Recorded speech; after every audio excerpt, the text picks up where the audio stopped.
Olá, seja muito bem-vindo, seja muito bem-vinda à leitura da Palavra de Deus. Hoje nós vamos ler Marcos capítulo 12. Mas antes de irmos para a leitura, deixe o seu curtir nessa postagem. A parábola dos lavradores maus. Então, Jesus começou a lhes ensinar por meio de parábolas. Um homem plantou um vinhedo, construiu uma cerca ao seu redor, um tanque de prensar e uma torre para a guarda. Depois arrendou o vinhedo a alguns lavradores e partiu para um lugar distante. No tempo da colheita da uva, enviou um dos seus servos para receber sua parte da produção. Os lavradores agarraram o servo, o espancaram e o mandaram de volta de mãos vazias. Então o dono da terra enviou outro servo, mas eles o insultaram e bateram na cabeça dele. O próximo servo que ele mandou foi morto. Outros servos que ele enviou foram espancados ou mortos, até que só restou um, seu filho muito amado. Por fim, o dono o enviou, pois pensou: certamente respeitarão meu filho. Os lavradores, porém, disseram uns aos outros: aí vem o herdeiro da propriedade. Vamos matá-lo e tomar posse dessa terra. Então o agarraram, o mataram e o jogaram seu corpo para fora do vinhedo. O que vocês acham que o dono do vinhedo fará? Perguntou Jesus. Ele virá, matará os lavradores e arrendará o vinhedo a outros. Vocês nunca leram nas Escrituras? A pedra que os construtores rejeitaram se tornou a pedra angular. Isso é obra do Senhor e é maravilhosa de ver. Os líderes religiosos queriam prender Jesus, pois perceberam que eram eles os lavradores maus a que Jesus se referia. No entanto, por medo da multidão, deixaram-no e foram embora. Impostos para César. Mais tarde, os líderes enviaram alguns fariseus e membros do partido de Herodes com o objetivo de levar Jesus a dizer algo que desse motivo para o prenderem. Disseram: Mestre, sabemos como o senhor é honesto, imparcial e não demonstra favoritismo. Ensina o caminho de Deus de acordo com a verdade. Agora, diga-nos, é certo pagar impostos a César ou não? Devemos pagar ou não? Jesus percebeu a hipocrisia deles e disse: Por que vocês tentam me apanhar numa armadilha? Mostrem-me uma moeda de prata, e eu lhes direi. Quando lhes deram a moeda, ele disse: De quem são a imagem e o título nela gravados? De César, responderam.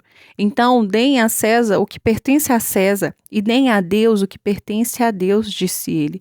Sua resposta os deixou muito admirados. Discussão sobre a ressurreição dos mortos. Depois vieram Jesus alguns saduceus, líderes religiosos, que afirmavam não haver ressurreição dos mortos e perguntaram: Mestre, Moisés nos deu uma lei segundo a qual, se um homem morrer sem deixar filhos, o irmão dele deve se casar com a viúva e ter um filho que dará continuidade ao nome do irmão. Numa família havia 7 irmãos. O mais velho se casou e morreu sem deixar filhos. O segundo irmão se casou com a viúva, mas também morreu sem deixar filhos. Então, o terceiro irmão se casou com ela. O mesmo aconteceu até o 7º irmão e nenhum deixou filhos. Por fim, a mulher também morreu. Diga-nos, de quem ela será esposa na ressurreição? Afinal, os 7 se casaram com ela. Jesus respondeu: O erro de vocês está em não conhecer as Escrituras, nem o poder de Deus. Pois quando os mortos ressuscitarem, não se casarão, nem se darão em casamento. Nesse sentido, serão como os anjos do céu.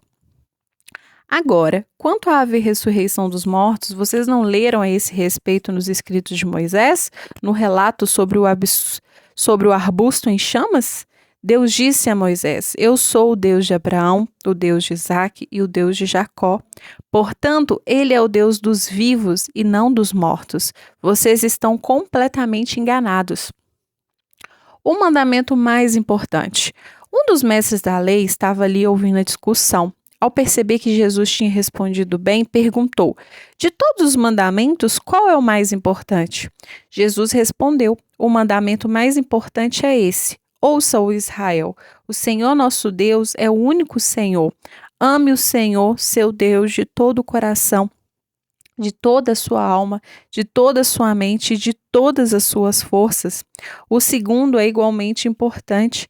Ame o seu próximo como a si mesmo. Nenhum outro mandamento é maior que esses. O mestre da lei respondeu: Muito bem, mestre. O Senhor falou a verdade ao dizer que há um só Deus e nenhum outro. E sei que é importante amá-lo de todo o meu coração, de todo o meu entendimento e de todas as minhas forças, e amar o meu próximo como a mim mesmo. É mais importante que oferecer todos os holocaustos e sacrifícios exigidos pela lei?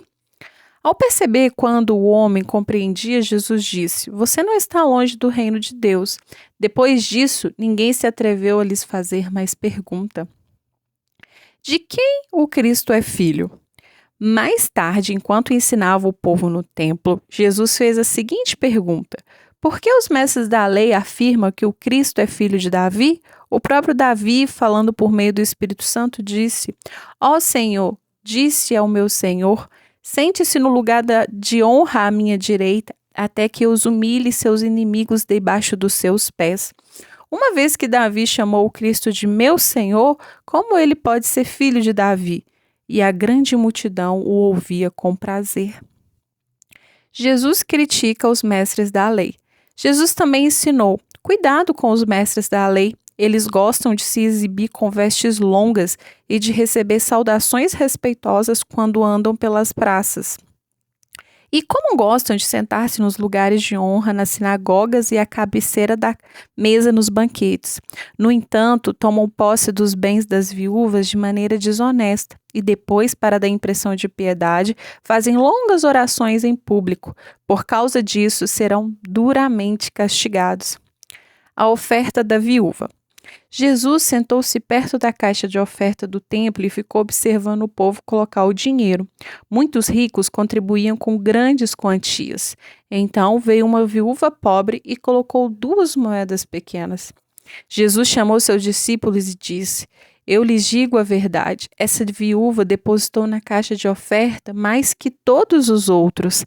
Eles deram uma parte do que lhes sobrava, mas ela, em sua pobreza, deu tudo o que tinha. Amém? Deus é maravilhoso, né? A sua palavra é realmente tremenda. Nos faz pensar, nos faz refletir e mudar o nosso comportamento. E eu te espero na próxima leitura.